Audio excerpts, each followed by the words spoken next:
Hey guys, welcome back to another episode of the Butterfly Effect podcast. Today, me and Liam are going to be doing the Wolf Among Us character tier list. So, we sort of had a chat about this before, didn't we, mate? Was thinking, how should we rank it? Do we do it based on likability?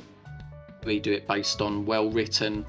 And we couldn't really come up with an answer because there were sort of instances both ways where we'd like, oh, but that character would rank really low there, but they would be so well written, and vice versa. So what we're going to do is honestly just play it by ear, guys, kind of wing it, see how we feel at the time, and then see how this list ultimately looks. So, mate, where shall we start? I'll just kick us off with a complete random one. I'm going to go really left field and say Johan the Butcher. Where are we putting Johan the Butcher? I mean, he's only in the one scene, right? And it's in like episode 3 or 4, I think. 4, yeah, and then he can appear again at the trial, I believe. Oh, right, okay. So, is he likable? I mean, this is because the thing is, the Wolf Among Us is littered with like so many great characters, but like Johan the Butcher, he's sort of like one where he's facilitating, really, isn't he? He's facilitating this whole thing that the Crooked Man's going on, but there is a reason for that. Like he's basically got he's basically got him by the balls, the Crooked Man. So that's why he's like doing what he's doing. But I wouldn't necessarily say he was likeable even because he was in one scene. I can't say that he was brilliantly well written. Yeah, I think he's one of those characters where he does what he needs to do, and I'm going to say that about a lot of characters here. I think he's well written in that he makes the Crooked Man's group, his little kind of like elite club, seem terrifying because it's like, you see the hold they have on the businesses. I guess he is sort of a nice person, although he facilitates it, like the ferryman, which is a video we just recorded. Yeah. I do think, like, at the end, like he does cave, doesn't he? He's like, oh, I had no choice. So he says he had no choice, and then he absolutely tells you everything. He gives you the information you kind of need, although it's limited. And then I have a feeling at the end with the trial, I wouldn't say he's necessarily on your side, but I do think he is relieved. I feel like the guy just wants to be a butcher, honestly. So I think I might put him, I'm thinking like somewhere like D, because I feel like that's kind of a category we could kind of maybe put characters who, we don't necessarily fully like them, but they do what they need to do. Like, D's not a harsh rank for me. This is just, I'm only putting him there because I feel characters are going to be ranking way higher. I'm just treating D a little bit like they do what they need to do for the plot, but I'm a bit kind of like give and take with whether I like them or not. Yeah, no, I completely agree, mate. Completely agree. Yeah, happy to put him in the D category. Shall we move on to Colin next? Okay, Colin the pig. He's awesome, isn't he? Like, I do wish there was a little bit more of him in the game, but then again, you can say on the flip side that sometimes, like, it's sort of less is more. But I mean, Colin's just awesome, isn't he? Like, he's obviously like Bigby's flatmate, and there's just something about seeing a pig like wanting some like whiskey or bourbon or whatever, and like sitting there smoking a cigar while he's like casually like laying on like some armchair. I don't know, like he gives some like really. He gives some wise words as well. He can like back Bigby up as well, like when Snow's getting a little bit heated at the beginning of episode 4. So for me, in terms of likability, he's quite high. What about you, mate, in terms of like well written and likability? In terms of well written, I think he's brilliant. He is the ploy in the game that makes Bigby not the kind of the nice guy we kind of think he is, because I know like Bigby's all like violent, but like Colin's that little element in there that makes Bigby slightly corrupt if you fully side with him, because obviously the thing with Colin is that he refuses to put glamour on. He's your housemate. In terms of likability, I probably like him less than you and Luke when we did the analysis. Like, Luke was singing his praises, and I thought, I mean, he's an alright character. I guess I'm not a fan of the difficult situation he puts you in. I feel like Snow has to put this glamour lore in place, and Colin uses the fact he's your roommate and your best friend to kind of try and get around that. Like, get a free pass, get get out of jail free card. That's what I'm trying to say. So yeah, I think he's a really decent character. He's definitely going higher than Johan the Butcher. I am kind of thinking he's like a B character to me, but I'm willing to hear you out if you think he should go higher. Yeah, I think that's fair, to be honest. I do, because I was thinking B anyway. But like, I feel like Colin is one of them for me where if he did feature more in the game, he would potentially go up to like your A tiers. But I think because of, like I say, the amount of time, and actually you've raised a really good point there, that the whole manipulation thing to try and not go to the farm. You can understand it from his point of view, but nonetheless, like, he is basically like manipulating Big B into a situation to try and not get rid of him. So yeah, I think B, good slot, mate.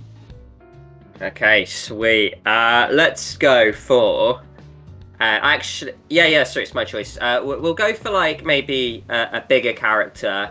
I kind of want to talk about Beauty. I mean, I'll let you kick off, lad. Beauty. I mean, in terms of like well written, I'm trying to think like in terms of actual scenes that you have with her. Like, I know you have obviously the first time you see her, she's like, "Don't tell Beast anything," which immediately puts you in a little bit of a position which I don't necessarily like. I guess that's more to do with likability, but then you've got the whole backstory of like how her and Beast are having problems like financially, and then again she's like there when you go into the room and find out what Crane's been going on. She's like a little bit of an ally there. I mean, for me personally, I'm looking at that C category, mate. Like, I don't think he stood out as much as Colin to me, but she definitely stands out more than Johan the Butcher. I was thinking I appreciated her a lot more than before when we did our analysis series, because from memory I was just thinking, her and Beast, the most memorable thing I could think of was that difficult situation they put you in episode 1. And then there's this whole thing about, she works at the Open Arms Motel, and then like, she burrows and goes into debt to live that lifestyle, she lived in the past. And I thought she was quite well written actually, and I really liked the kind of the greyness of her and Beast and where they kind of like sit in this universe. So like I said, I honestly thought they were spare parts when I probably first played the game, and it wasn't until I look back at it that I really appreciated Beauty and Beast's presence in the game. One thing I dislike is that I feel like they're quite easily swayed. Like, when the Crooked Man says his words, they almost go with him, So, like, she is probably quite easily influenced, I don't know. I was looking at the B category, to be honest, maybe below Colin, but I'm willing to go C, actually, because I think they're more well written than they are likable, but I think maybe a C is kind of a nice balance to put them in. So yeah, I'll agree with you on that. Yeah, I mean, shall we go straight in for like the first antagonist we come across, mate? The Crane, Ichabod Crane. I mean, likability. He's where he is right now. Like, the guy's a pervert, right? Like, and the act he does to like the troll and stuff, like, it's creepy with the blood reenacting, like serious like serial killer stalker level vibes. But I think he's a really well written character. I love the fact that they kind of lifted him as this absolute kind of like evil pervert, like as early as the end of episode 2. And then the moment we have that, he becomes this little weasel who's all cowardly, and then, like, has the allies protecting him. I feel he's a perfect character ploy, and he does what he needs to do. So yeah, like, obviously we're doing that tricky thing where we're balancing likability and well written, and that makes a character like Crane really awkward to rank, because I think he's very well written, but he's not likable whatsoever.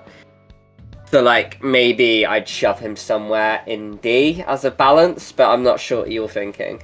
Yeah, I think so. Even, you know what, I'm going to bring something else into it as well that makes him like not likable. Obviously, we know he's in a position of power, not that that really comes into anything. However, you know, at the start of episode 2, when he like gasses or like he does something to the, you know, all the staff, like the police, when like Brannigan's like in, and then he just wanders in, picks you up, and then drives off. Like, obviously, that's not a very likable thing to do. You've mentioned already like his thing for Snow and how like twisted and fucked up that was. So likability, yeah, he's down there, but you are right, like he does have some good writing to him. He is like a very central character in this game. So I think you're right, mate. I think maybe like a high D. Like, obviously he's better than Johan the Butcher, but like obviously not as likable, but I think maybe the well-written pips Johan the Butcher. Yeah, I feel as well like another thing about Crane is that like his actions with Snow make Snow feel gross and disgusting. Like, you know, anyone who's like maybe a victim of like sexual assault or kind of that kind of whole thing would feel. So, but on the other hand, I think that's really well written on how that can kind of create a character dynamic and arc for Snow. So yeah, like well written, but that makes me hate him even more. So yeah, okay, let's stick him in D.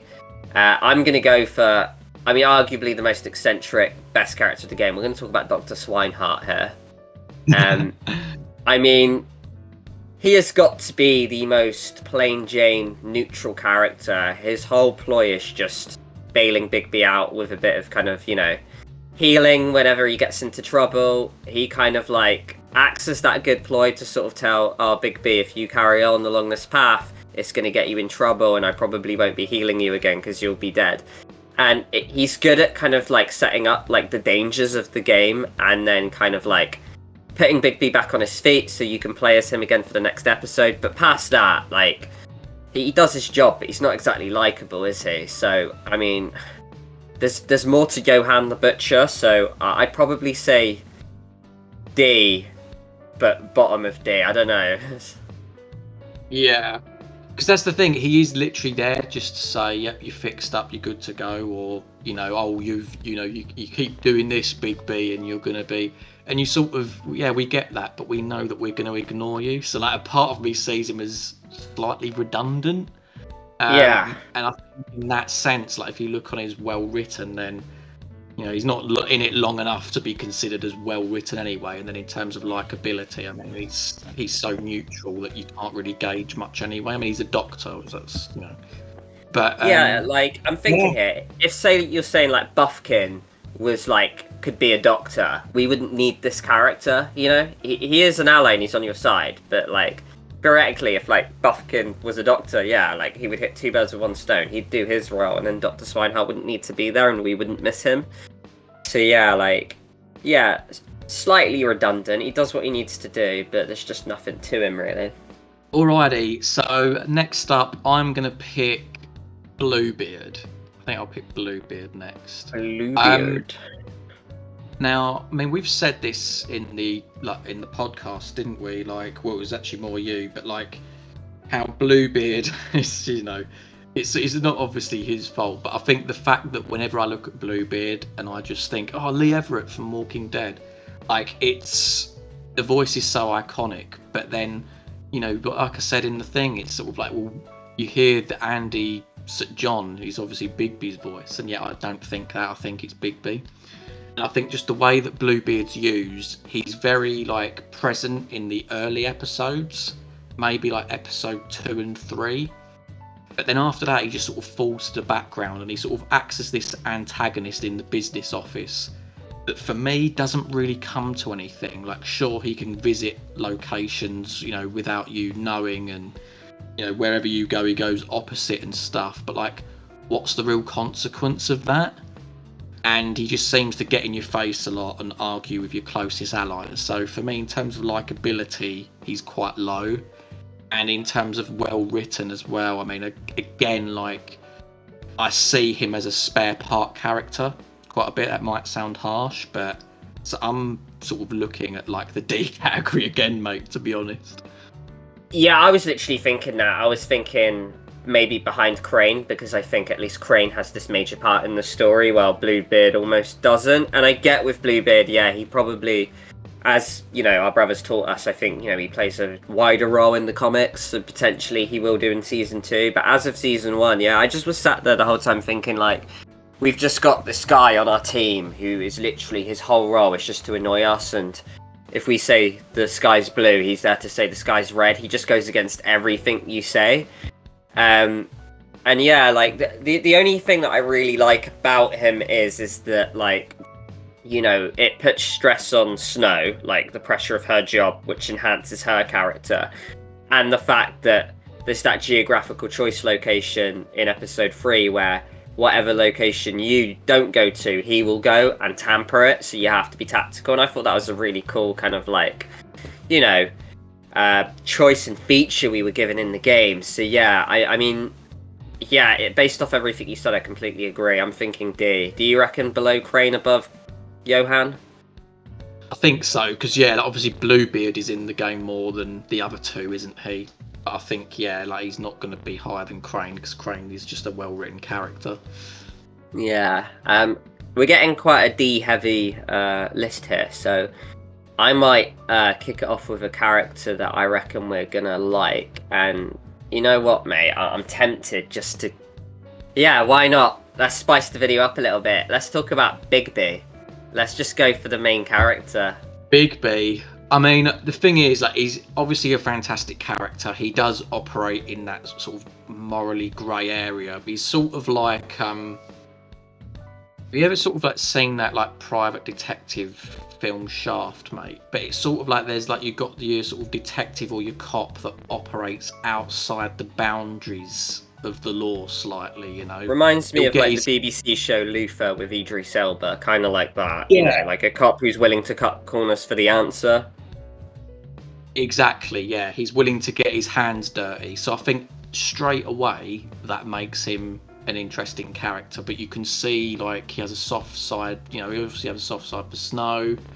He does ultimately want to protect Fabletown, and you can see that there is, like, it does get under his skin, the fact that people think on him so negatively. So it does show that he does have some insecurities as well. But then I think what makes him human, in a way, ironically, is the fact that sometimes his emotions can get on top of him, you know, and we get to see this beast that sort of lies within him. Thing is, I guess as well, because we play as him, sometimes it can be difficult because we make the choices. But I'm almost looking as like a default, maybe top tier character. I'm trying to think this though against other Telltale characters that we've ranked. I'm just wondering, like, does he make the S category or does he make the A category? Yeah, no, I completely agree. In my opinion, he does. Like, reason being is that when we look at other Telltale, protagonists, like Lee Everett, like, really great character, but for Lee, it's kind of like he's kind of a plain canvas. And, you know, I've always said the main character, it feels like kind of really, you know, suit that wider audience who's playing the game. And the thing is with Bigby, is that, like, you're not just kind of plain sailing. You know, we've spoke really in depth in the analysis show, which I recommend you guys check out if you haven't seen, but you can kind of play Bigby in many ways. You can just be a brutal cop who goes around ripping arms off, burning trees, getting the answers you need. You can kind of, like, go, like, soft and kind of follow Snow's law path. You can be lawful, you can be chaotic. He is such a varied protagonist, and I've never really met, like, a choice-based main character where, like, I'm waiting for the next episode and I'm thinking, I can't wait to play as, you know, this character. Because there's just the added thing as well of, like, being the wolf in, like, you know, the old fables. You know, he's in so many different little stories and he's often the bad guy. So, like, it really amps up that whole thing of the town hates you and you want to prove them wrong. And I just think everything about the writing of his character is so good. And just the style and art of him as well. Like, how he's just, you know, like, smoking a cigarette every scene. And then he always has, like, the bloodied shirt. And then you have different forms of wolf when you fight. All right, yeah, mate, sweet. Well, let's put him in S then. I mean, in terms of the character we'll move on to next, you know what? Fuck it, let's go for Toad. So obviously, like, Toad is like the first character that you meet in the entire game, right? And I think, I don't know if this is just, again, there's a British bias coming through on the channel, but like, I just really like the accent of Toad. I like just the whole setup, you know, like, he seems like a character who's just trying to get by. I think I called him like a Del Boy character in like the podcast, but like, he's trying to get by. He's got a son, you know, he'll dip his toe occasionally into something a little bit shady, a little bit dodgy if it benefits him greatly and his family. But then he comes across as well, like, he does have a vulnerable side, like, clearly when there's a break-in, and obviously when there's something that's clearly gone down, like in his like little apartment, you know, towards the start of the game. He's just a fun character to have around, and like, sometimes he'll, you know, really sort of like comfort you, or like be there, you know, in sort of a great time of need. And other times he'll be there sort of like giving you a bollocking, basically. So there's good variation with Toad, and I think that I would personally rank him quite highly, mate. Yeah, I agree. I like Toad, and I would actually argue more than Colin, because they're sort of the same, where they've got like the rebel side, where Colin, like, you know, will smoke, drink, he won't wear his glamour. Neither will Toad, and I know with Toad you could argue, oh yeah, well, he doesn't have the money means, but I do think, like, doesn't he like get the money, but then he spends it on something else like gambling? So he's totally not a great character for that sense. But one thing that pips him over Colin for me is the fact that he clearly loves his son and he looks out, and I do feel sorry for him that he ends up going to the farm when Colin doesn't. So, you know, when he's got dependables. So, yeah, and I totally get what you mean. There's just that British bias where I just love that Southeast kind of, like, the fact that they gave him that, you know. I thought his voicing was spot on, and any scene he came on, I really enjoyed it, even if he was, you know, biting our ear off, having a go at us. Yes, a really enjoyable character. So I'm thinking B, lad. How about you? Thinking B. Honestly, I was thinking A, you know. I was thinking A, and I was just, I don't think it's because that slot hasn't been filled yet. But like, and the thing is, it's what you were saying. I think he is better than Colin. He's got the family dynamic. Like we say, we've sort of really engaged in his scenes. Obviously, he features in it a bit more than Colin. I think that's what I would ultimately do. He would either, if he was, I think he'd certainly be above Colin if he was in the B category. But I feel like he just pips it into A. Yeah, no, okay, I'm willing to put him in A, lad. Right, I will. Let's talk about Jack.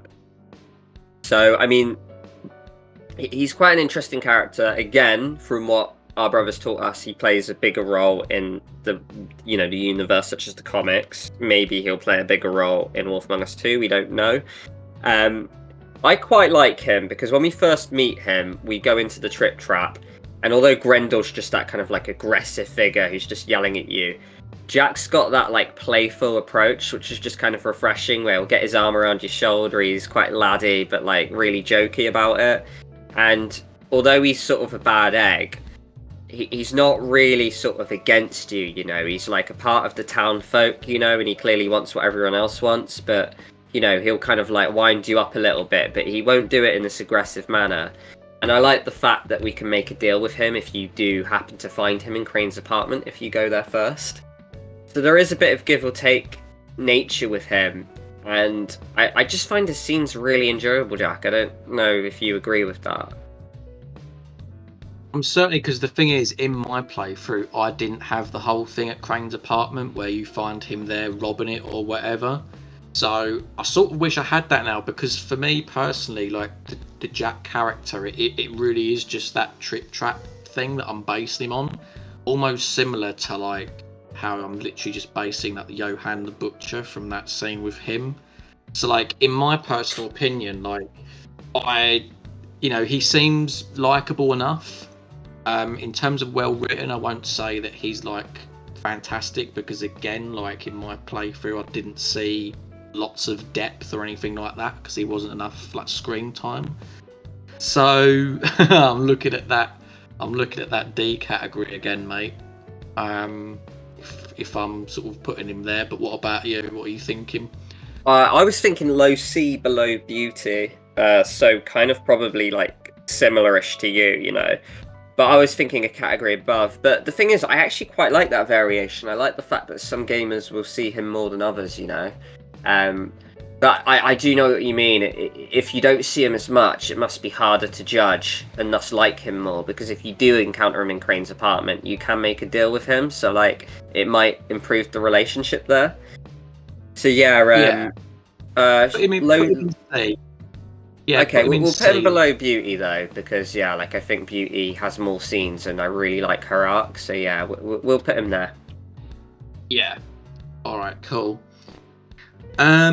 Next up, we will pick Vivian.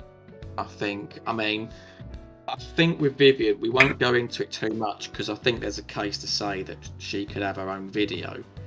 But actually, for someone who stays in the background so much in this game, she is central to this plot. Like with how the events unfold because of her action or inaction. So, I mean, it's difficult because like she comes across like a decent person. She just made a bad choice, or like she made a choice where there was such fatal consequences for a few characters that it really spawned from that. So, you know, in terms of likability, it's quite tough. I would say she's a decent person, but you can't put her too high up because once the ball started rolling, she didn't necessarily say anything. In terms of well written, I mean, you have a few dialogue scenes with her, but nothing apart from the one at the very end where she's talking, you know, when it's you and Georgie, and she's talking about the dilemma she's in. I didn't get much else from the character of Vivian, from what my memory tells me. So, like, I don't know. I know what you mean, and I am thinking, yeah, like she probably does merit her own video. So like, it's weird. She's that grey character where she's there at the eulogy, so she's like with the good guys, but then she's like Georgie's right-hand woman, so she's also a bad person. And then, as kind of Luke pointed out at the end of our fifth analysis, she is probably the culprit. She's the person who put the spell on the girls with the ribbons, which trapped them, which led Narissa and Faith to have that kind of like escape plan because they were basically slaves. You know, she kind of created a modern day kind of almost slavery system if you really think about it. So likability, it's like, although I get it and I know she's kind of a nice person and all, but that is a brutal thing to do, and I think likability, that completely scars her. But then, you know, we are doing well written as well. We are taking that into account. And then that skyrockets her back up because, like you say, she is kind of like that hidden antagonist in the game, and I absolutely love it. No one saw her coming, and yeah, I just think that warrants, yeah, like putting her higher. So, yeah, I heard you mention C there. I think, yeah, you could probably balance her into C. I mean, it's just such a murky list we're creating here, and it's completely subjective, but it's what we've got to do, right? I'd put her above Jack. Maybe below Beauty, because at least Beauty is a good person and, you know, she has our back at the end. Yeah, I was thinking the same. Slap bang in the middle. Sweet. Okay. Let's talk about... Now, I see there's two of them here, but I think they're the same. Like, yeah. I don't think you're rating one higher than the other. They're essentially twins that have the same ideologies, the same morals. It's just one will make it longer, but... you know, potentially. But let's talk about the Tweedle Brothers. Now, I guess likability really low. They're kind of like pretty scummy. Like they can kill Prince Lawrence. They really get in your way when you're trying to like solve the case. They're like, you know, the thorns in your side that keep cropping up, you know. In terms of well written, like, yeah, pretty good. They do what they need to do. I think they kind of fall in the background a little bit when you kind of learn they're kind of henchmen, kind of like hitmen for greater characters. So yeah, like they probably fall somewhere. I mean, maybe in the D category again, lad. See, I'm potentially saying maybe E, you know, because I mean, like you say, you could actually argue that the Tweedle Brothers are the most dislikable people. Maybe alongside Crookie Man, but maybe because he's in it less. You could say the Tweedle Brothers, like, they are there as the muscle. Violence is their only answer.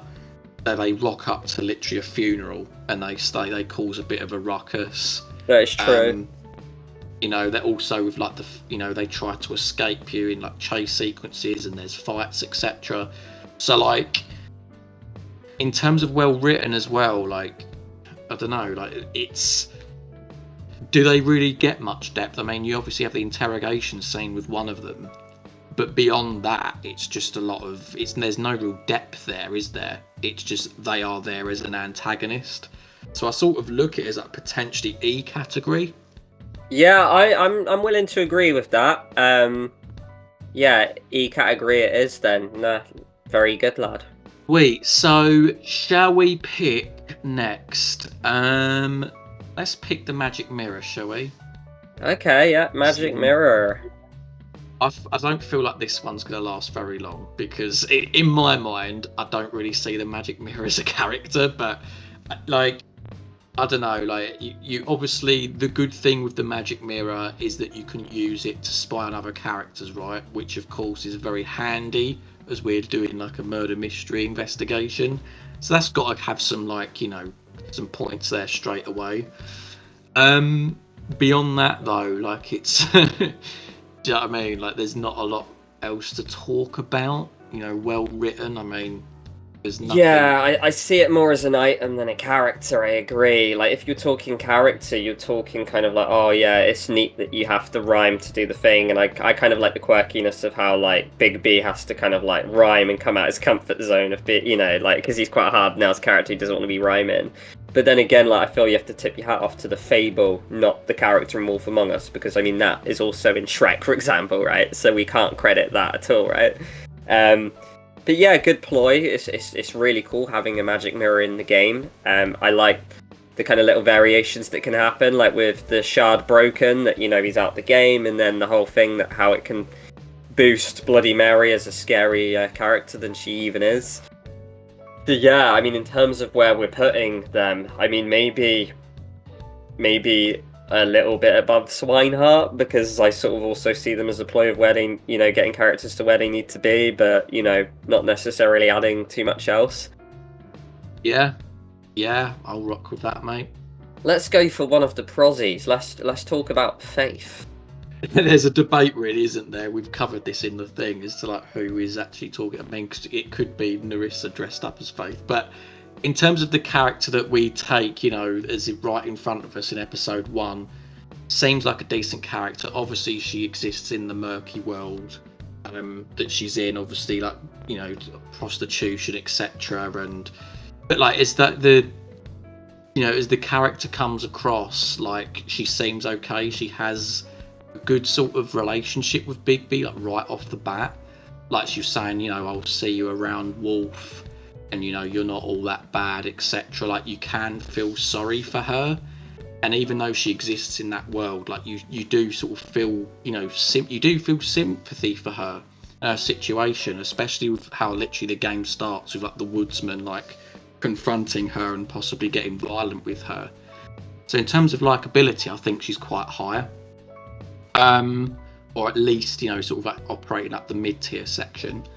In terms of well written, I don't know, again, I come back because she's, you know, she's in, like, what, like a few scenes, so there's not much to draw on.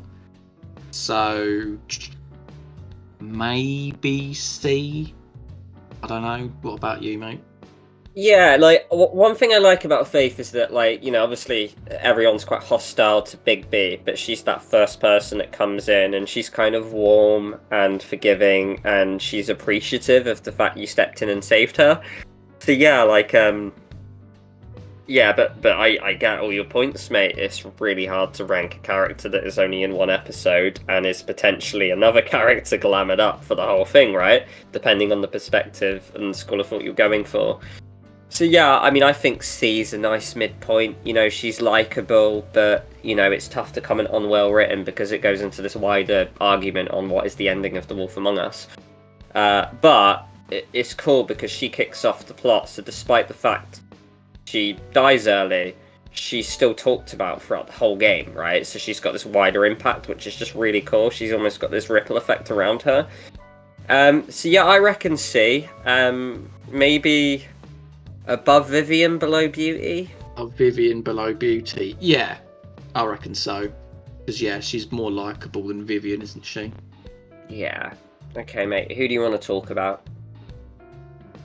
You know what? Let's do Bloody Mary, mate. I think we've held it off long enough. We've got to talk about Bloody Mary. I have always said that admittedly, I've not played every Telltale game, mate. I've probably actually only played a decent half of them, or less than half. But from the games I've played, she is my favourite Telltale nemesis. I think the moment she comes on screen, she is chilling. The voice acting is great. She instantly diminishes, the Tweedle Brothers. I like the fact that she's still tough the whole time. She puts Silver in Bigby, and I've labelled it as potentially the greatest Telltale fighting scene. I think you might have said the same. Like, potentially, in, hyphens there and, inverted commas, it might be. I like the fact that, I just like everything about that final fight scene, and I think that she's just that powerful and chilling that even Bigby had to be in his final form, and it was still a close battle. And then there's just the whole thing, how she can feel your presence through the mirrors, And if anyone's seen, Candyman, the whole Bloody Mary sort of, fable is actually quite a chilling one. And I think they really captivate it, and they get the essence of Bloody Mary, brilliantly done. So yeah,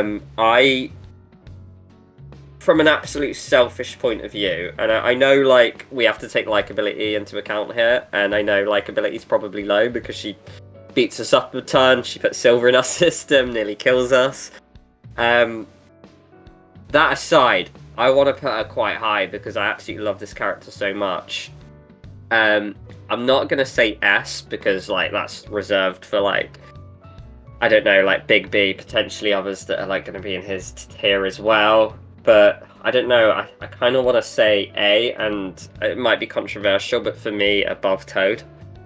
Really? Oh, interesting. I mean, I sort of look on it as Bloody Mary. She's the main antagonist. I mean, obviously we know the Crooked Man is sort of the guy that sits behind the desk and is the puppeteer that does everything, But Bloody Mary's the one. She's the one that gets her hands dirty, as you mentioned.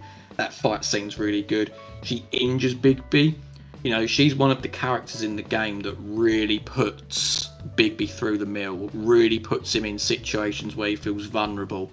I think that's why, when you look at the showdown scene between Bigby and her versus Bigby and Crooked Man, it's sort of Bigby can kill Crooked Man or he can just bring him to trial, It's sort of a little bit, maybe underwhelming's a little bit harsh, but it's just very sort of easy, the way it gets from point A to point B.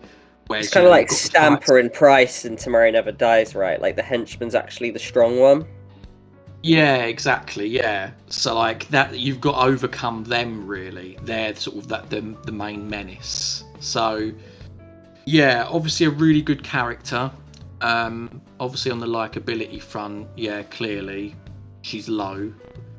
I mean, I think though, because you spoke so passionately about Bloody Mary, mate, I feel like it would be amiss of me now to say no, she has to go in the D category. So I think let's put her up in the what was it you said, B or A, was it? I said A. I said I'd put above Toad, but I might compromise with you and put her below Toad. That might be fair.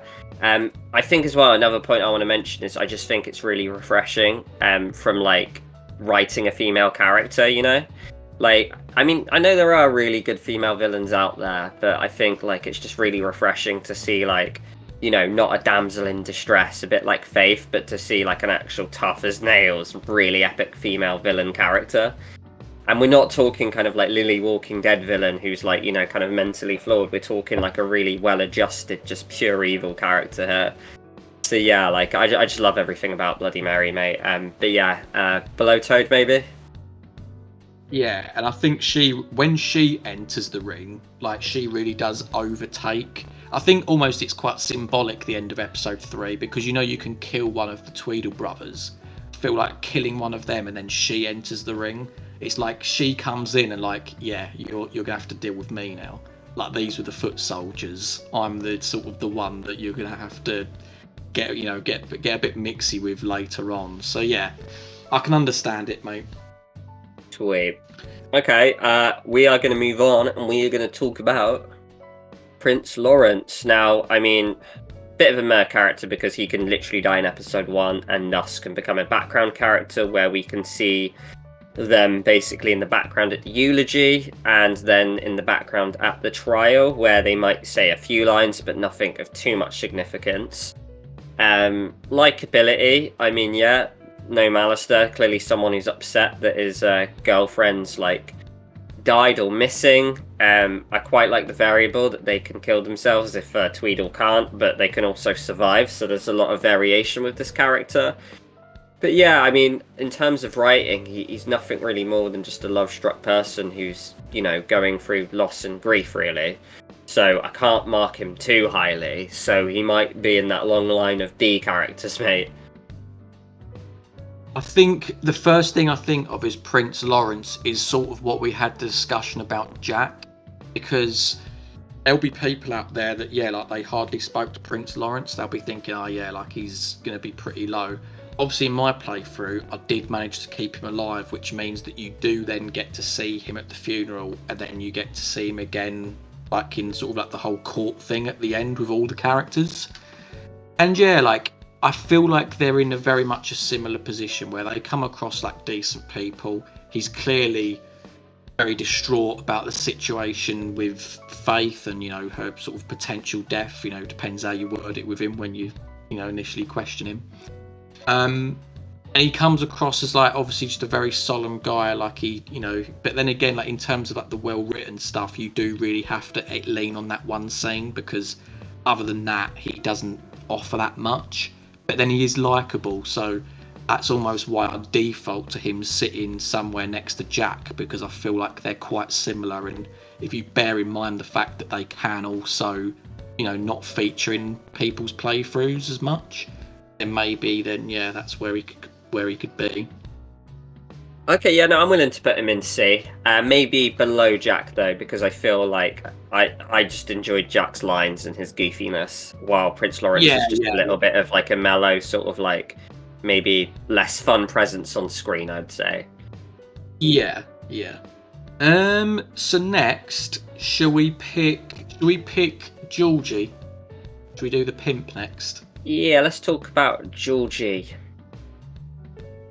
Interesting character. I mean, it's again like he can feel a bit of a fall guy, can't he? Because he is, as much as other characters, under the Crooked Man's thumb because of the fact that he felt so much fear with what the Crooked Man was going to do to him that he felt compelled to go and kill these two people. Obviously, that doesn't make it the right thing to do, but nonetheless, there might be some people out there that I can see where he's coming from a little bit. But if you take that, if you strip that aside, you just take him for face value, like when you meet him throughout the game, he isn't very likable, is he? The way he treats the dancers at the strip club, the way he just conducts himself, and he's like very rude to Rigby, Big B. And I just feel like that in terms of likability, he's going to be quite low. Maybe in terms of well written, he's therefore quite high. And I'm starting to notice this little pattern that like some of the less likable characters, they can actually be really well written. But yeah, I'm sort of looking almost in that like cluster of villains again, mate, that we've got going on in the category D. But I don't know if you've got anything to add. Yeah, I guess he's probably just as much as responsible for Vivian in the whole scheme. But yeah, obviously, I mean, maybe a little worse as well because he runs the joint. He's like really rude and derogatory how he treats the women and stuff. But yeah, just in terms of like the aura of the character, I really like his wording, the way he'll step up and be sarky with Bigby. his English Northern accent kind of adds a little bit of like aura to his character as well, which really made me enjoy his scenes. So yeah, and ultimately he's in the club as well, and he is like quite kind of a big presence, isn't he? And I really like the fact that when the Crooked Man offers him up, he goes really sort of defensive and then like kind of angry, and then that kind of puts him like kind of a bit like, you know, a rat in a cage almost. I really like that kind of dynamic with him, so I do feel he evolves as well. So yeah, I mean, I was thinking kind of like maybe smack bang next to Vivian. So, but I'm happy to put him in D, but maybe along a high D. I mean, yeah, because I'm thinking he does commit murder, doesn't he? I mean, the thing is, like, I would put him next to Vivian if like I saw him like Vivian, but like because he does murder and because that's what relegates him. But I do completely get what you mean, like in terms of like the writing, like how he just and how he's performed as well. Whoever does the voice acting, yeah, like it really does come across really well. I want to talk about Jesus Christ, right? It's quite a bleak sort of character we barely see. I think his name is Hans. Is it from Hans and Gretel? Oh, of course, yeah. Yeah, I do remember him, but isn't it? Oh, it's in the club, isn't it? It's in the club. Yeah, it's episode 2, and he kind of is in the background a little bit, and you can kind of ask him a question, and then he'll answer it and then go away. Other than that, I don't think he's in any other scenes. I can't remember him being at the trial. He might be in the ultimate conclusion at the end of episode 5 if you imprison Crooked Man, maybe, like carrying something. I can't quite remember. I might be just misthinking that. I think well written we can't really say, likability we can't really see because he's barely in there. That by default I might have to leave him in F, mate, because I almost get the impression that maybe he was supposed to have a wider part in the game and then maybe his content got cut. So yeah, I feel maybe like he was supposed to play a bigger role and it never ended up happening, and then he ends up almost like the red-haired guy in the hallway, you know, Crier. So yeah, I feel like I kind of just want to stick him in F. I think so. It really is one of those ones, isn't it, where like there's so little to comment on that by default, like what is it, like one little dialogue thing that you have to put him in F because you can't really gauge that much from the character anyway. So yeah, I think so, mate. And you know what? While we're on characters like this, should we talk about Tiny Tim next? Because I feel like that could potentially go the same way. Like, yeah, of course. It's literally that one scene, isn't it, where like you're about to go into the Crooked Man's lair with all like the cast of villains in the room, and I think actually he says that the Crooked Man isn't as bad as what people think. So, which actually, I mean, you never know. That, I mean, that could actually, seal his fate, like down in F, because in terms of well written, there's not a lot to go on anyway. And the fact that he's low-key supporting this guy that's like enslaving fables and like has got these people under his thumb, it doesn't sort of suggest that he's, you know, someone that's got a very strong moral compass. So actually, yeah, maybe F is where he should stay.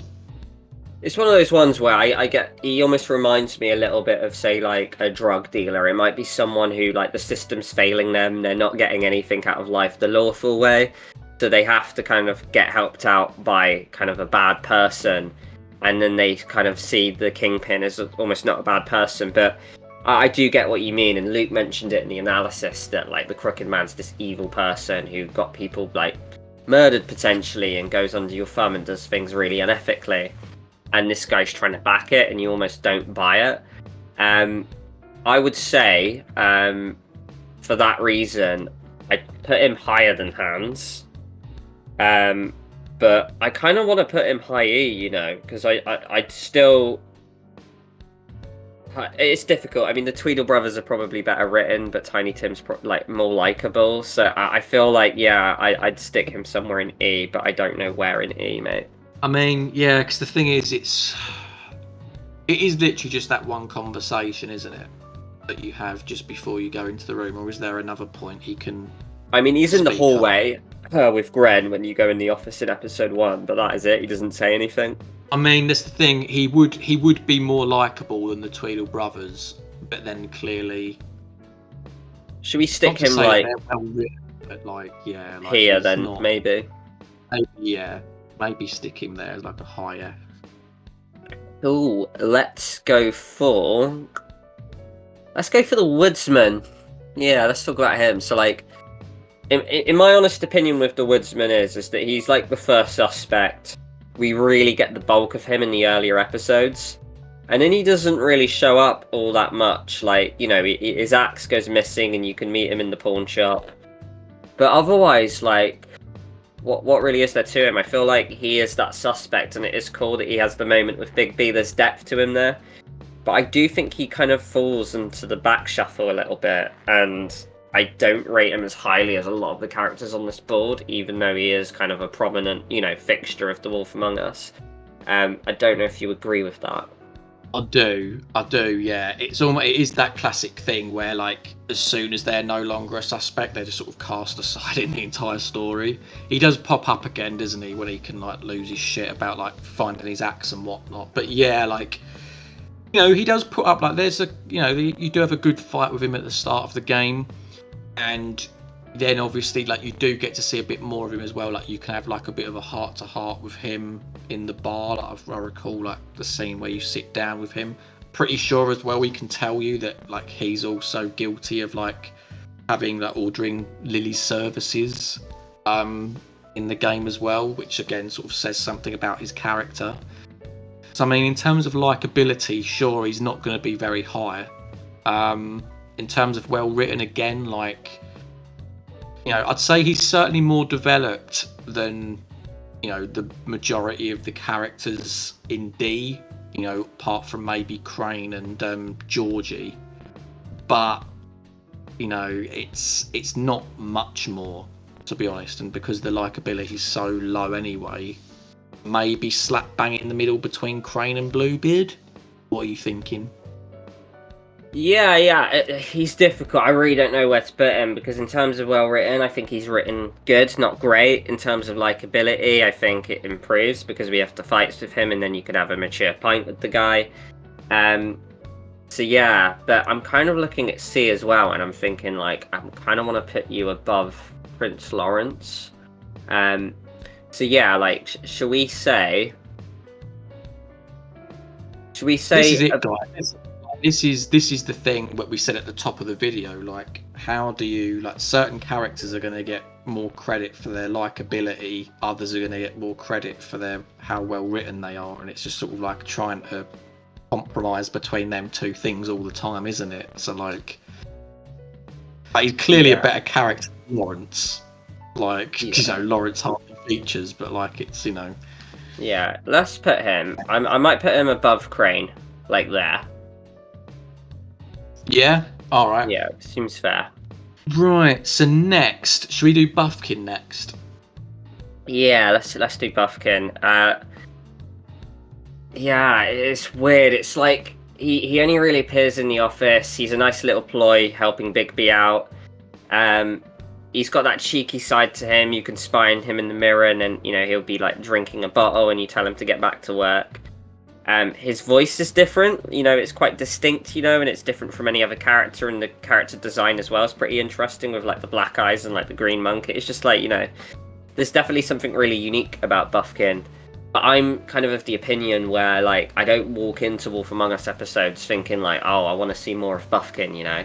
I felt he was an okay character, and he was kind of just there in a way. So yeah, like I'm not willing to put him particularly high, but I'm not, you know, I wouldn't put him particularly low either. He probably falls in one of those C or D categories, to be honest, again, lad. It is, and it's like, I look at the Buffkin character, it's almost like a nice to have, but you know what, the more I look at this list, it's going to sort of take a slight negative turn here. The more I look at this list, the more I'm looking at characters and thinking, yeah, you're pretty redundant. Like, you know what I mean? Like, I call him a nice to have because he doesn't offer a hell of a lot to the plot, and you want your characters to have a function. Like, you know, a character we haven't talked about yet, which is obviously Holly, like Lily's sister, but like she could have fell into that redundancy part because of running a bar, but as soon as she becomes the murder victim's sister, it takes this whole other level to it. Whereas with Buffkin, he's just consistently just floating around the business office, grabbing you things and stuff, and it's a nice to have. It's a little bit of sort of like light relief, but it doesn't do much for the plot. So I'm kind of thinking by that moral, maybe below Bluebeard, above the Butcher. I mean, I maybe even think lower than that. Yeah. Yeah. Well, actually, to be fair, not much lower. look at it, because you've got the Mirror and Swineheart. You know what? Yeah, go on. Just stick him where you said, mate. Stick him between Bluebeard and the Butcher. Okay. Yep. It's one of those ones as well. I want to quickly comment on the fact that don't compare this to other lists because, like, for example, like we had characters in The Expanse which went to C. Now I think they would be lower than, say, I don't know, a lot of the characters that are D in Wolf Among Us. This list is by Wolf Among Us standards, and also, like I say, this is kind of us free winging it right now, and it's like, I know for a fact I'm looking at this list tomorrow and disagreeing with it. It just constantly fluctuates, so it's one of those ones where we just have to go with how we feel now. And Wolf Among Us is such a fantastic game with well-written characters that even D is great in my opinion. It's just we have to rank it, as we see fit here. I'm gonna say we should talk about Holly next because you touched on it earlier and it just seems like a nice segue. I completely agree. I think Holly is the perfect example, and this is kind of like me paraphrasing my brother in the analysis show here, but she is a perfect example of how you can recycle a character. So yeah, she was just like the barmaid in episode 1, and then they found a way to bring her back, and then she becomes this grieving person, and then she actually has quite a powerful part to play in the eulogy, and then the trial of wanting the crooked man's head. So she kind of like sits on that kind of side of, oh, now we need to kill this man. Which is really cool because you have all these different characters in the end at the trial, which are like people who the crooked man have wronged, people who've like the crooked man's helped. And I feel like she plays that perfect part to kind of really get the gears of the trial going and being like a perfect example of someone who would sit on one side of the fence. So yeah, I think she's a really well written character. I think likeability pretty good as well because like if Big B does good, she defends Big B, and I feel like that's really cool to see. So yeah, I'm kind of actually I'm sort of looking at the C category, lad. I don't know about you. I think so, and there's that other scene as well. When you go back to the trip trap and you're like looking through Lily's things. And I think she's had like too much to drink. She's laying on the bed. I think she's in like her troll form, and she's just sort of like muttering to herself as she's like half asleep. Clearly things are on her mind, and like it's just such a nice way to like get into a character's head, and it's so unexpected as well because you almost do expect them to just sort of like take that barmaid role, like something as very sort of 2D character, but then suddenly becomes like this 3D character, and it's sort of a lot more complex, and I really like that little scene. So yeah, I'm thinking actually she goes a little bit higher than what I otherwise would have thought had I not replayed this game. So C category sounds good to me, mate. Potentially on the higher end of it, maybe even, dare I say, above Beauty, or at least one below her. I was thinking one above Faith, one below Beauty, because Beauty just gets more scenes, and I feel that kind of just edges it for her. But yeah, there's just something about Holly that like you appreciate the more you play the game, right? Yeah. All right, mate. Shall we do Snow White next? Yeah. We can talk about Snow White. I mean, Snow. I mean, she's the ally to Bigby, isn't she? She's someone that can act as a moral compass for him. Like when he's about to lose it, she can be there to sort of like remind him, like to try and stay calm and try to sort of do the right thing. However, I think sometimes, as we see with Colin in one of the scenes, that can also hinder an investigation as well. So like there is sort of like a downside to that with like constantly trying to be the good guy. I think overall, I think Snow is a very strong character. I think the whole twist with her coming back into it was really good. And so much so that you genuinely are shocked at the end of episode 1 when you see her head and you think, oh my god, you know, that she's gone, you know. And yeah, obviously she takes her job pretty seriously. Like, she's in a position of power now where she feels a lot of responsibility for the Fables, and she's trying to put her own stamp on things. And generally, she's just a good sidekick. So I don't think she's as high as S, if I'm being honest. I think she's perhaps an A or B character, maybe A. What are you thinking? Yeah, I was thinking S below Big B or highest A. Reason being is that before I rewatched The Wolf Among Us, I just kind of had it in my mind like, oh, she's just the lawful sidekick who tries to make Big B do good. So like, I was like, oh yeah, if you're kind of chaotic, she'll hate you, but if you're lawful, she'll be great. And like, which is sort of true, like there is that, but I actually like that. I like the fact that there's variations with her, and she's just that perfect bounce back with Big B. They're that perfect duo where you can end it hostile, you can end it great, you know, there's different variations with their relationship, and there's slight like romantic undertones there as well, which I really like, but it's not fully set in stone. Another real big thing I like about Snow is just that there's just a lot more to her as well. There's just the fact that she can kind of like, her skin can crawl when she finds out about this whole crane thing. There's the fact that when she gets that position of power, she really tries to set in laws and be a good example, and then kind of like, set these glamour laws up and stuff. And I also think as well, I really like the fact that if you have a totally lawful great game with Big B, that the trial can actually in turn aim at her instead. I think she's just superbly written, to be honest, and yeah, just a really neat addition to the game, and a character who, the older I've got, and the wiser I've become, I've been able to appreciate her character more. I honestly thought she was just kind of like that female sidekick who was lawful, but there's so many more layers to her than that. So yeah, I think if I was saying SA and you were saying AB, I think she falls into A naturally. Yeah. I was thinking above Toad, but I'm willing to hear you out if you think that maybe like she should go lower than Toad or Bloody Mary. No, I think you're fair with that. I think above Toad, because yeah, like she's in it a lot more than Toad, isn't she? And I think that naturally sort of helps her to, get her higher up the thing. So yeah, that's pretty good. I mean, should we do Flycatcher next? I feel like this will be a pretty quick one.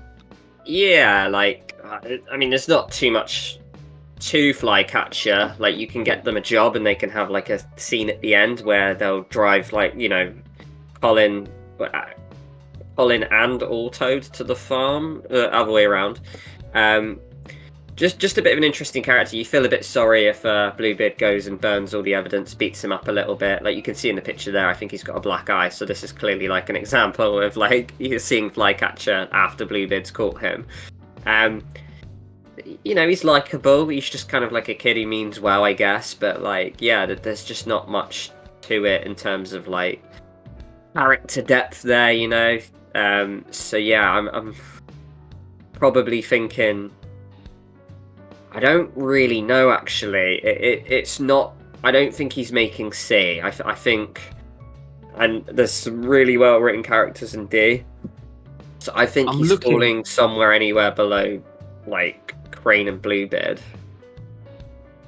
Oh really? So, to be honest, because he's in it so little. I mean, I'm looking at Hans and Tiny Tim, and I know you get a little bit more out of him. But again, I sort of look at Flycatcher as like that nice to have, doesn't do too much for the plot. Even the choice with him, it doesn't really, land. Like it's not, majorly important. He seems likable and stuff, but so does Tiny Tim, so does Hans. But we've sort of ranked them as last, and I feel like. Yeah, no, I guess so. So should we say like maybe there, because I feel like at least we see more of Flycatcher. It's really weird, but like, are we able to go back and look at characters and sort of vote a change within? I don't know. I guess like I'm looking at Prince Lawrence as I think we might have put him too high there. I think so, because I know I spoke about Jack, didn't I? In terms Oh of how I yeah, see yeah. it. I just guess I'm seeing your typical background Telltale character. If they can die, they just fall in the background and don't offer it much. But I'm kind of looking at it like, I don't think they should be above like the well-written character that is like Georgie, for example. You know. It's true. It's true. I kind of want to stick him at least maybe next to Buffkin. What, Lawrence? Yeah. Yeah. Yeah. Okay, we'll do a late edition. We'll put, maybe him there. So, shall we perhaps do the Jersey Devil next? I mean, for me, this is going to be really quick. He's just another henchman of sorts, really, isn't he? Really cool when he turns into his whatever, like true fable form or whatever. I really like that. Yeah, like I can't really go into much detail with him. He's just there as a little bit of muscle, clearly shady, clearly part of the Crooked Man's scheme. Not very likable, not very well written. I think perhaps he is in the E category, mate. I was going to say E, and I was going to say below the Tweedles, because at least they appear more. But I feel with the Jersey, I feel probably maybe the weakest member in that elite club there. And I feel like I would have liked a lot more out of the Jersey Devil. I feel like, yeah, the transformation and the monster we get is really effing cool. However, like, I just swear, like, when you go to the pawn shop, you break up a fight and then he instantly starts hitting you, and like I don't think there's much dialogue there, and I feel like there could have been potential to not necessarily copy Georgie, but maybe gave him a bit of like a smirky edge where like maybe he demeans Big B for like being a wolf and like, you know, his past a little bit. But like, I don't know, I just feel like he just instantly went to fisticuffs and he only ever screamed violence, and like I don't know, I just feel like, yeah, it may be low E, should we say? Yeah, I reckon so. That's where I'd put him anyway. Sweet. I reckon we should talk about TJ. Now, I mean, you know, he's in what, 2 scenes, isn't he? When you visit Toad's house, and then when they both come to the business office and he tells you what he saw. And then when he gives the beetle to Snow at the end in the van when he has to go, I think. But yeah, so is it just like, yeah, the 3 scenes maybe? Yeah. Oh yeah. So I mean, clearly it's a little kid, like very likable. In terms of how well written, I mean, do you know what I mean? I mean, it's, you know, whoever voice acted performed it very well.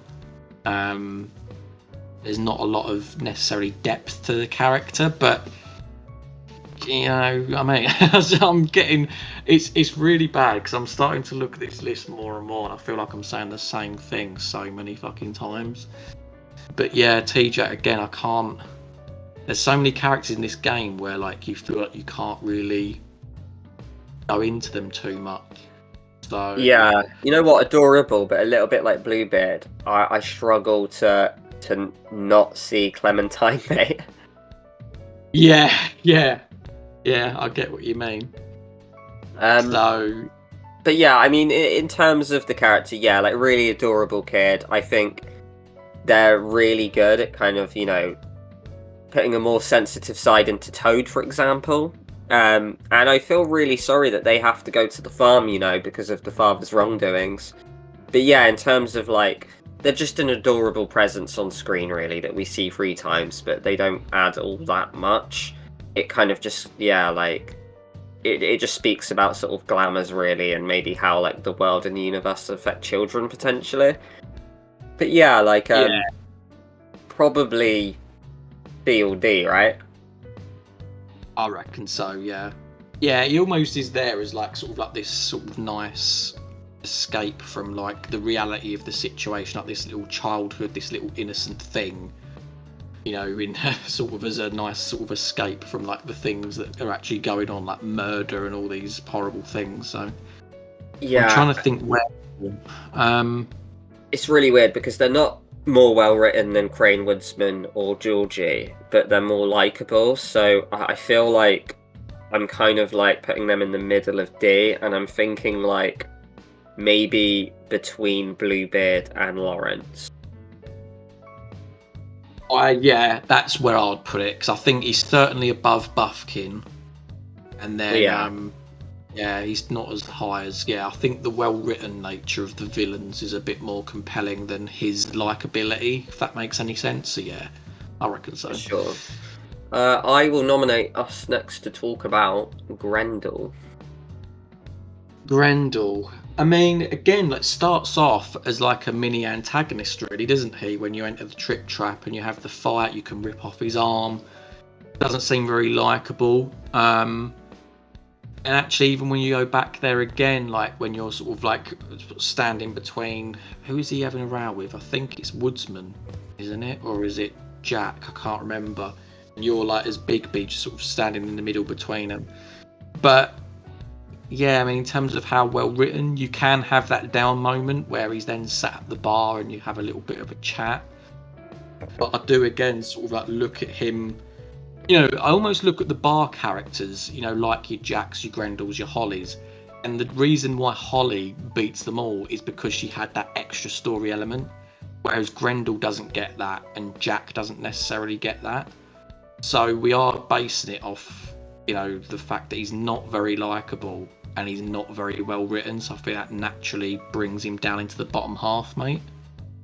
Yeah, like for me, I really like Gren actually, because like they start off as just this guy in a bar who's like, oh, you're the sheriff, you're doing awful for this town, they're yelling at you, and then they fight you in the bar.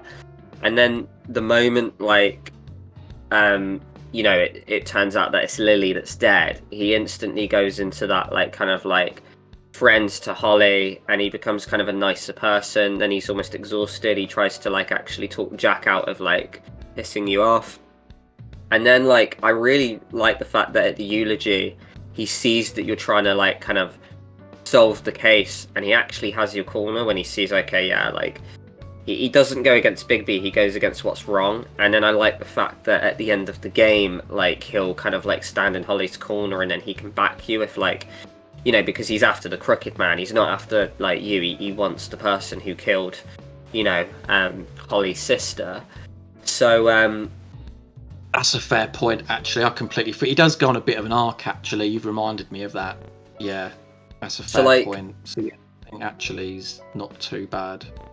I'm tempted to, because, like, well written, I'd say is fairly good, and I say the likability actually goes up as well. So I kind of want to stick him at the bottom of C, because I think I prefer Jack's on-screen presence more.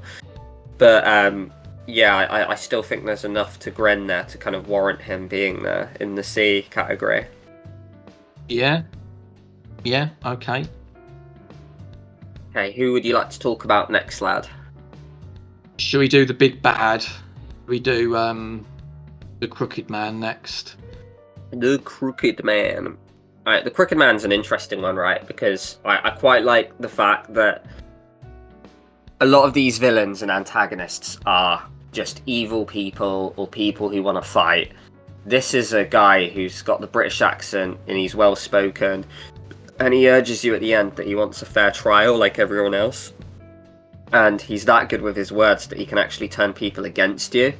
And then he's willing to put up a fight at the end where he'll drag you to the well and try and, like, you know, not lose, essentially. So I think he's almost added into the game a little too late to warrant him being really high up. And it's a little disappointing that, you know, we only get very limited amounts of him. However, when he is on screen, I just felt it was really refreshing. They didn't make him another really big monstrous form person who could, like, fight Bigby. They just made him a really well-spoken person and someone who could turn all your choices in the game against you by having people side with him. Like, for example, like the anti-Greenleaf character, who we'll talk about in a little bit. So yeah, it's just like really interesting, bold choice. Telltale went with a big bad villain such as the Crooked Man, and I guess I really admire that kind of how do I say, that bold risk they took in writing their character, their big antagonist, this way. I do completely agree that I wish that he was introduced a little bit more, but yeah, you're so right. I think he's very well written. He's very cunning, very calculated, and what I think the great thing about the cricket, and that was why I quite like the court scene at the end of episode 5, is that in numbers he's very, he's outnumbered, isn't he? Like, everyone is there for his trial, clearly against him because he's been, the big bad, etc. But it's almost like he holds his own. He has this sort of calm confidence, and the way he speaks so eloquently, and the way, like, the arguments that he puts forward, he does sound like a very well trained, like, lawyer or solicitor, doesn't he? Like, he can get himself out of situations, and obviously in the end, like, in my gameplay, I sort of took him by brute force because I was like, I think that's the only going to be the way to shut this guy up, But yeah, in terms of well written, really high up. The problem that we have, as we have with quite so many characters in this, is obviously the likability is quite low. And I mean, in terms of a character, I like him, but in terms of a person, he's clearly a dick, right? So yeah, in terms of facing him, mate, I'm just a little bit puzzled, a little bit uncertain. So we've got a lot of characters, like sort of your Cranes and your Georgies at the top of D, haven't we? But I feel like he's better written than them. So yeah, because I'm kind of looking at him in a similar bracket as sort of like the Pimp, like the character whose on-screen presence is brilliant, but likability remains around the same, because if we're taking likability into account, he does so much wrong, right? So exactly, yeah. I feel he's gonna like end up in that little D factor alongside the Woodsman, Crane, Bluebeard, that kind of thing. So yeah, I'm kind of looking at high D, but again, like I say, this rank's completely subjective. I might disagree with it tomorrow, and I'm almost using this kind of video as a little opportunity to just kind of talk about the characters, to be honest. But yeah. Should we say high D? High D then? Yeah. Yeah. Are we thinking like above or below the Pimp? I'd say above, really, just on merit of how well written he is. Like, clearly he's less likable, but like maybe not as much, because obviously Georgie he did commit 2 murders, so. But yeah, I think Georgie's edge is it.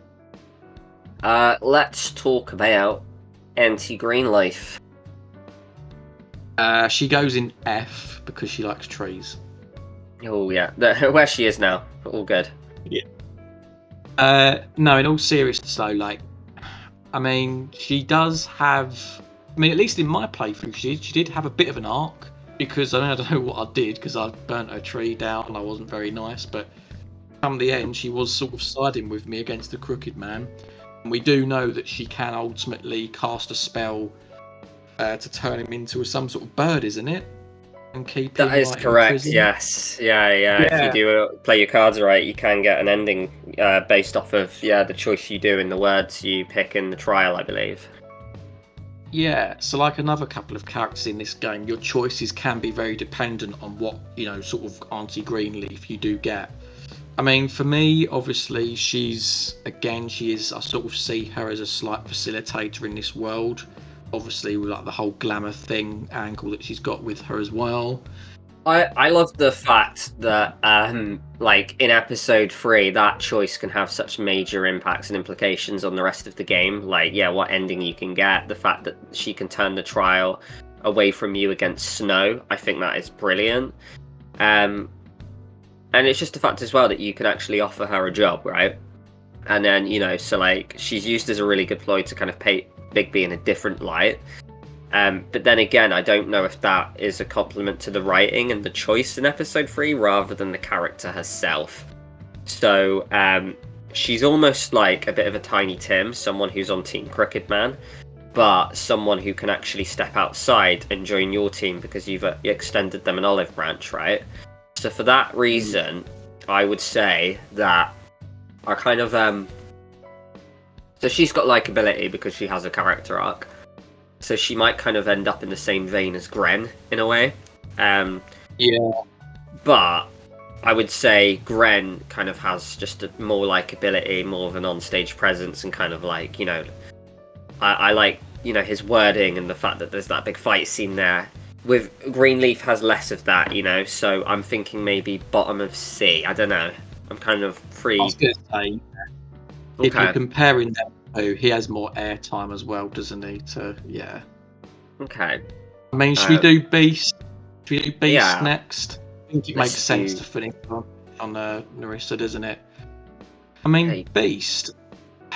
I sort of look at Beast as like, this is what Bigby would be like if he was in a relationship. He's still clearly got that edge about him, but obviously he's got someone else to think about now, which is Beauty.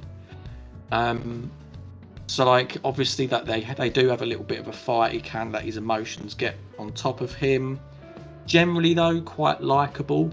There is one point though where like I say, a similar point I made earlier, is that he does say like, if it wasn't for the Crooked Man, he wouldn't have a job, which sort of says to me that's like, again, he's not completely against the entire situation, and like you said in the courtroom, that him and Beauty can, dance back and forth the points of view of Bigby and the Crooked Man. So not necessarily the most reliable character, but not overall bad. Like, he's got enough likability about him. So I'm looking at C again.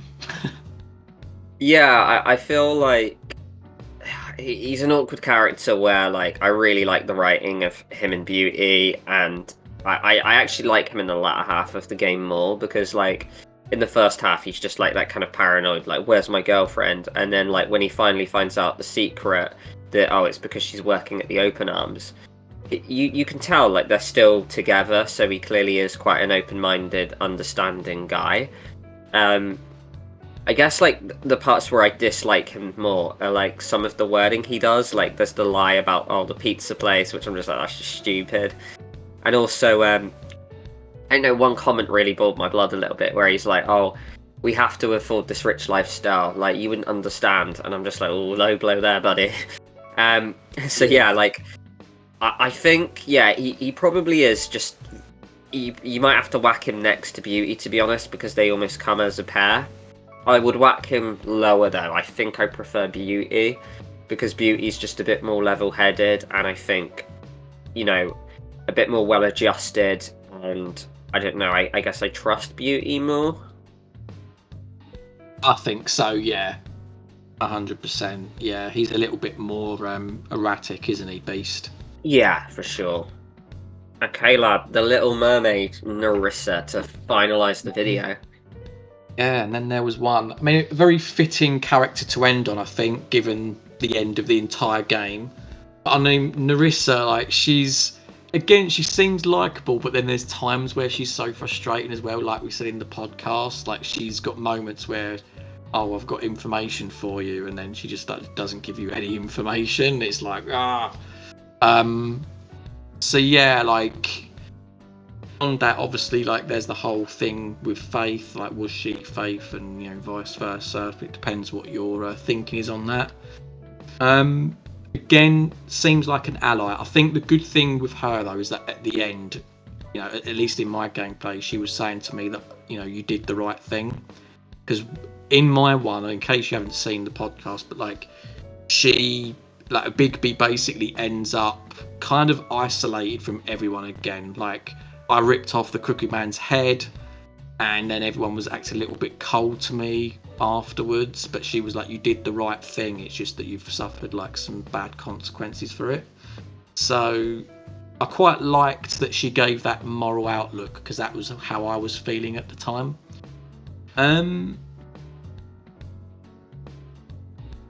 Likeability, good. We've got Colin in B, mate, and he's just sort of sat there by himself, and I'm sort of looking at potentially sneaking her into B. Maybe that's too high. I'm just basing it on like the likability, the sort of well-written nature of her as well. What are you thinking? Yeah, I reckon we can get Colin a friend, give Colin a lady of the night. I guess like the thing is with Narissa as well is that probably above Faith, because she naturally gets more on-screen time, but then again there is that whole subjective thing of who is who, and like, are they the same person? Yeah. So like, it's going to be difficult for us to rank because it is an ambiguous ending. I do agree with you. I found some of her scenes a little infuriating when she comes to see us and she can't give us information because of the ribbon, and it's like, why are you showing up here? Is it you trying to fight it? I'm unsure. But yeah, like so yeah, I reckon B's at a very fair spot.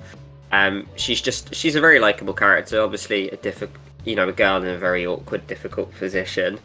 But I also quite like the fact that she reveals at the end that she twisted the trial a little bit in your favour, so it kind of makes you sort of question the corruption of Fabletown a little bit, and she's just not the perfect character like we think, she might be. So yeah, I'd say B, above or below Colin, lad.